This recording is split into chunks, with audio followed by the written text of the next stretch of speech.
Hi, I'm Mike Tove with AIN Services, a financial planning firm.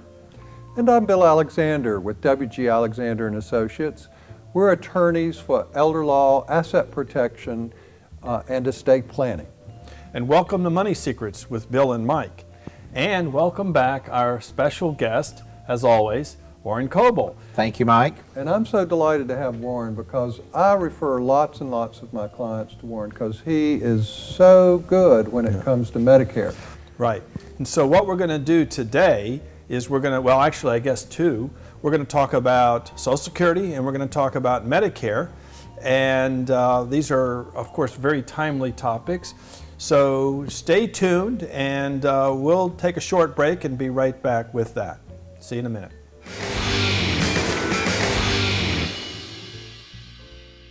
Hey, and welcome back. So we're going to talk about Medicare today, and I want to start off, I want to let everybody know, or at least y'all know, that I actually had to sign up for Medicare not long ago. Well, you're an old guy. Yeah, I know, I got old. And join the club. Thanks. Right. But one of the things that happened, I knew what I had to do, because I have coverage through my wife's work, and so I don't have to sign up for Part B. But when I went on to the website, it was incredibly difficult to figure out how to do it properly. And the truth is I ended up not doing it properly only because I couldn't figure out where on the website to make it happen correct. And so I want to talk about that first off because that website is not user-friendly. Well, that's really pretty sad, Mike, when you know what the rules are, but you have difficulty using the website to sign up. But it's almost like you've got to know what you're going to need to do before you go to the website, even though you knew what you wanted to do, but you need to know how it's going to work before you even get in there. Well, and it's sad, but it is important for folks to understand that when you turn that magic age of 65, so I just told folks how old you are, Mike. I think they knew already. that you must sign up, or at least, unless you fall into the exception. So obviously, and Mike, I think you were having difficulty. I fell into the exception, but unfortunately, it was impossible to figure out where on the website that was. So what I'd like to do is just share, let folks out there that might be following in my footsteps know what the rules are. Well, I do think it's important for folks to understand that you really should be looking at, will you have to sign up or do you fall into the exception?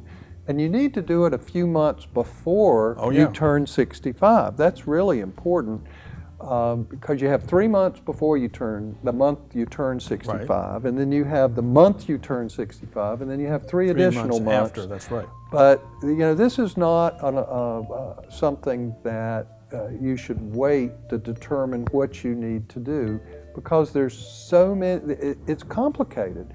Warren, tell us how it works when you sign up or when you should sign up and where the exceptions might lie.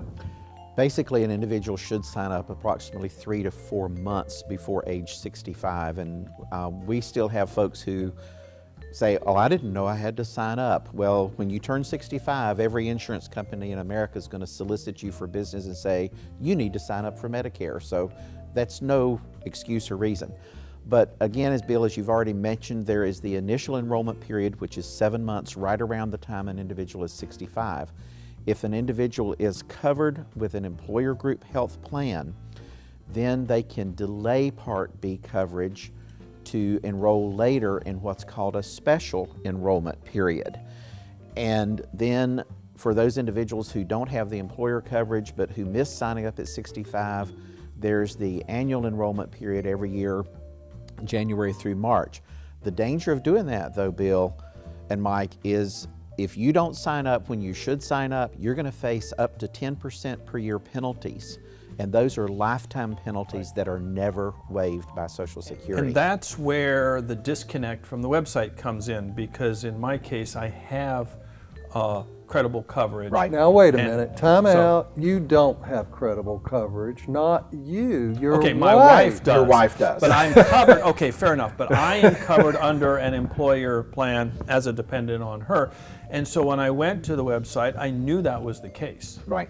But it's And important for folks could to understand. not find any appropriate place to check that off. Well, it was there, but then it ignored the fact that I said that. I think they're so proactive on trying to make sure that individuals do get signed up that you've got this monstrous warning that comes up. If you click no, I don't want Part B, it's going to come back and say, oh, wait a minute, are you sure? If you don't sign up, you're going to be in trouble down the road. And it's on over here, so to speak. And you so panic when you get that huge alert that you're like, okay, yes, I'll take it. Yes, I want it. Right. And it's further down in there is where that little caveat is that gets you out of it. Right, and so let's talk about what that caveat really boils down to. And there's an interesting thing, because we were talking about this earlier, about a 20-employee rule that actually isn't. There's a debate about the 20-employee rule. The Social Security Operations Manual specifically says that size of the employer or the company does not matter.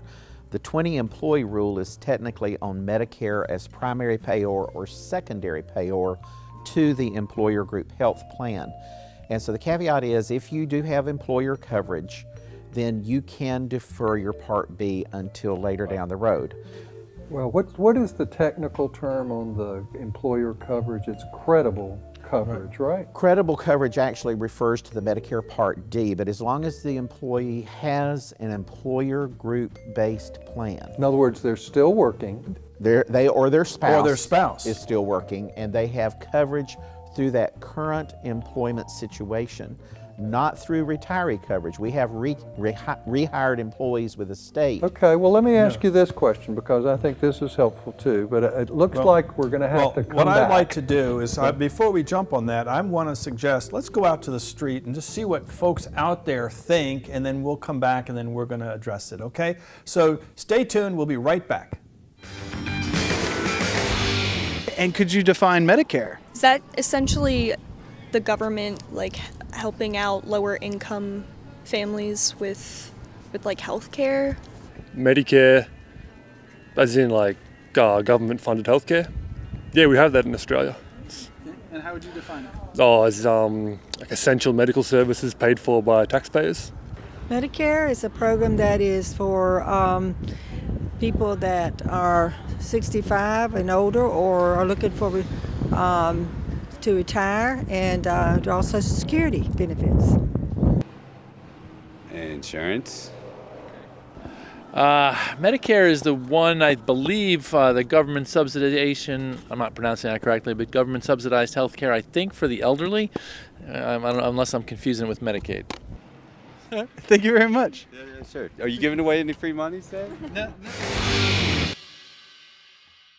Hey, welcome back. Boy, I always love hearing what folks on the street say. Exactly. But, I think it might be important that we let folks know that if of course, all of the seniors know what Medicare is, but Medicare is a national insurance plan for health insurance or medical for care. folks who are 65 and older, with Exactly. a limited number of exceptions. Right, but- and most folks who turn 65 need to sign up. Absolutely. And if they don't sign up, there's a huge penalty for not signing up. Right.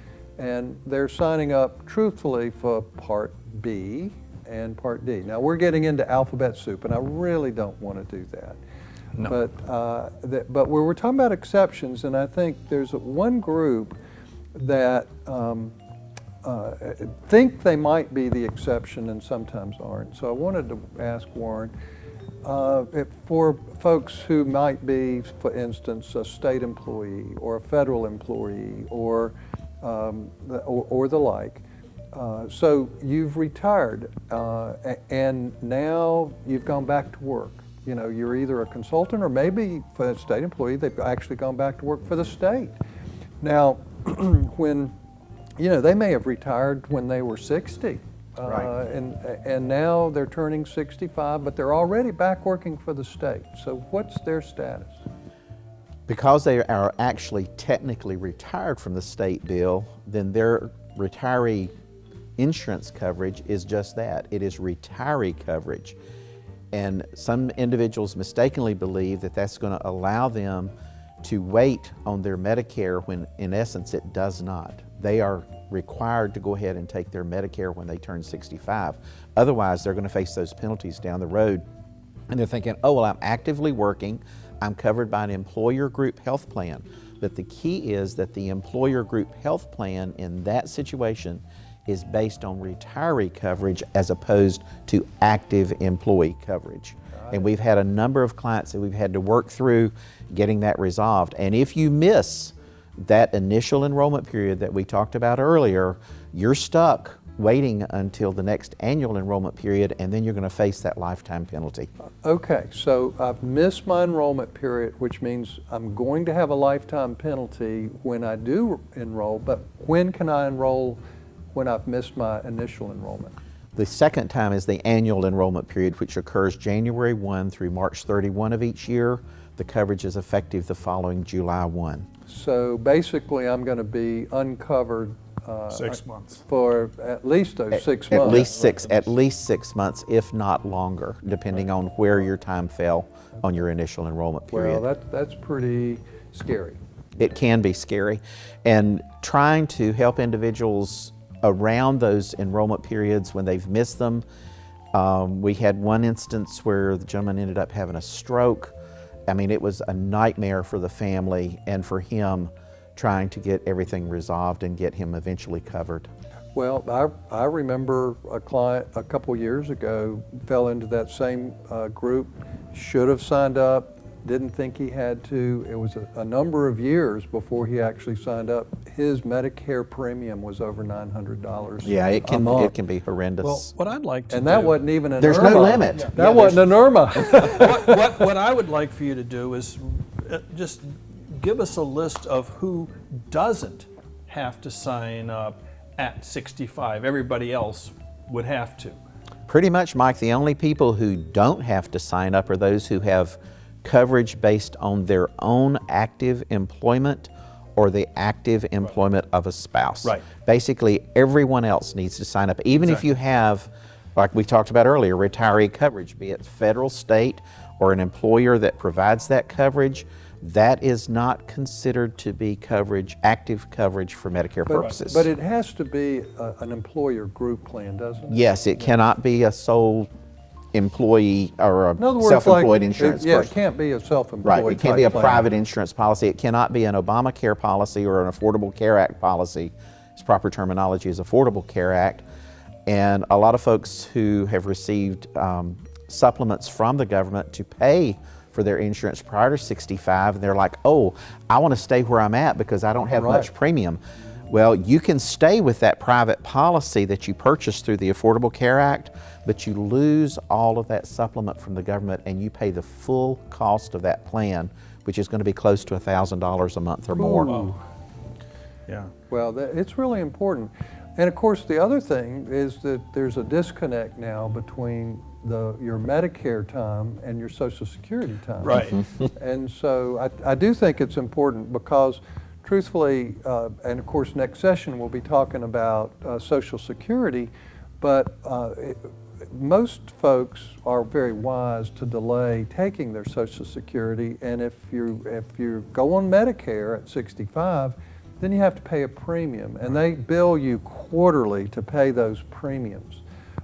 It's really important for folks to know because for most folks, it's taken out of their Social Security check if they're already That's on correct. Social Security. And if you're receiving Social Security, you cannot direct pay. They are required to take it out of the Social Security check. Yeah. And one of the things that strikes me is that this year is the last year in which somebody who is starting Medicare is going to be able to take Social Security at 66. Next year, it starts stepping up because next year. I believe actually it it was, so it's 54. no, it's people born 1955 and later Oh, 55. are going to Okay, yeah. 66 in Right, 2 so months. it's 2 years now. Yeah. Right, so 2 years from now. But the point is that they are disconnected and it's going to get, over the next few years, it's going to get even more. But once you do go on Social Security, then Social Security does withhold the money to pay Medicare. So we're going to take a short break and be right back and start wrapping this up with a money secret. Please stay tuned. How well do you think you understand Social Security? I do not. Reasonably well, enough to be concerned about how much would be left for me when it's my due. Social Security, is that the thing passed in the 20s by the President Roosevelt? Social Security. No, I don't. I've been here for about a month, so. Like pay into this and then you'll get it when you're older.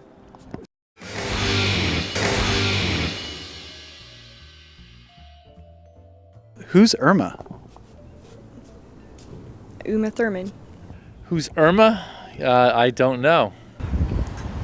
I'm not sure. I was thinking you were talking about the guy that drives around and picks people up and takes them for a ride. That must be an acronym for something. So individual retirement Medicaid account or something like that? Hey, welcome back. And Bill, the question for the day is, Who's Irma? Well, Warren, tell us about that. IRMA is a technical term within Medicare. It stands for Income Related Medicare Adjustment Amount, IRMAA. Yeah. And that is a term that applies to individuals who have substantial incomes beyond certain limits. The base limit for a couple is $170,000 a year. And Medicare looks back 2 years to determine what the Medicare IRMA adjustment is going to be. So if you had income 2 years ago of say $250,000 or $300,000, you're going to pay more for your premium today. And those premiums can get very, very expensive. Well, the Part B premium for most seniors today is $120. $134. $134. Yeah. It just went up again. welcome to inflation. With the last COLA, it actually stayed the same, but it's higher than it used to be. Okay, so 134. So what does IRMA do to us? IRMA charges you for an extra, depending on where the income falls. Your surcharge could be $75, it could be $135, it could be $280. There's also an IRMA on the Part D, Bill, not just the Part B, but also Part D. And again, we're trying to avoid alphabet soup in a sense. Part D is, of course, your drug D is your prescription coverage. Mm-hmm. So you can be charged an IRMA on both of those. And so some folks may say, well, wait a minute, I retired last year. Why should I be paying more money, a surcharge based on income 2 years ago? And so there are life change events that Social Security, you would file through Social Security paperwork to say, okay, I had a loss of income, my job terminated, I had a catastrophic business loss, hurricane came through and wiped me out. You mean Hurricane Irma? Hurricane Irma. And I didn't have casualty coverage, I had a divorce, I had a marriage, the death of a spouse. There are a number of exceptions to that rule. And again, we talk about the rules, but then the exceptions to the rules are so key. And those are the things that I think are hidden for so many folks. Well, and of course, just to move on from IRMA, the thing about Medicare is you have to have a Part D or a drug plan provided as well. And I think it's really important for folks to understand that if with Part C or D, that they really have to review those plans each and every year. Open enrollment is October 15 to December 7. Right, but those plans change, and it's really important for folks to look at it But each and anyway, every so year. Bill, let's hit on a money secret real quick. And Yes, sir. So I think the real money secret is that all of this stuff requires, I mean, technically it doesn't require it, but it sure ought to be done through somebody who has experience and who has knowledge, because there are so many pitfalls and pratfalls. True. Well, So true. so you have the rules and you have the exceptions, and you really need to have someone who can help you through those rules. Well, anyway, we'll be right back and wrap this up. Stay tuned. Hey, welcome back. That was fun. Well, it was, and we want to thank Warren Coble, and Warren is Warren Coble and Associates out of Asheboro, North Carolina. And you don't even have to drive to Asheboro to deal with his company. A very, very good company, and we want to give him credit for that. So Thank you, Bill. we're going to come back next week with Warren one more time. And please tune in, and we'll see you then. Bye-bye. You've been watching Bill and Mike with Money Secrets. Bill Alexander is an attorney with W.G. Alexander and Associates in Raleigh. They focus on estate planning, asset protection, and elder law. Find them at wgalaw.com. You can catch Bill on the radio on Saturday mornings at 11 a.m. with Asset Protection Today on WPTF 680 AM. And come join him on every second Wednesday of the month for a free seminar. Just call 919-256-7000 for more information. That's 919-256-7000. Mike Tove is a financial planner with AIN Services. They can be reached for all your planning needs at 1-800-363-2296 or online at ain-services.com. You can also join Mike Tove for seminars on how to take control of your retirement. Just call 1-800-363-2296 to find out when he will be in a city near you.